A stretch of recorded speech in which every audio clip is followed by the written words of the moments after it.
ठिकाणी पुढे काय बोलत आहेत? यज्ञाचे करिता भोजन कैकई मातेसी झाले विघ्न तैसा समाया वरदान व्यवधान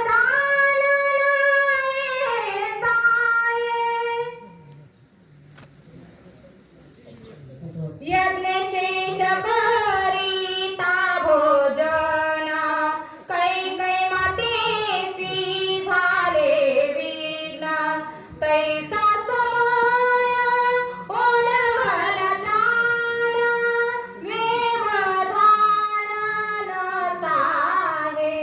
आणि ज्यावेळी असणारा यज्ञातून जो प्रसाद मिळणार होता, यज्ञाचा जो भाग होता, तो त्या ठिकाणी कैकेयी मातेने खाण्याच्या अगोदरच त्या ठिकाणी घारेने झडपून नेला. त्यावेळी त्या ठिकाणी कैकेयीवर संकट आलेलं होतं. तशाच पद्धतीने आज त्या ठिकाणी सर्व अयोध्येतील लोकांवर आज प्रभू जाणार आहे म्हणून सर्व दुःख करत आहेत. ऐसे श्रीराममुखीचे वचन भरते माता वंदनी जाना तत्काळ पुत्राभिषिंचून राज देता पै झाला. आणि आता भक्ताने त्या ठिकाणी प्रभू रामचंद्राला आज्ञा केलेली आहे. लहुला आणि त्या ठिकाणी कुशाला आपण राज्यावर बसू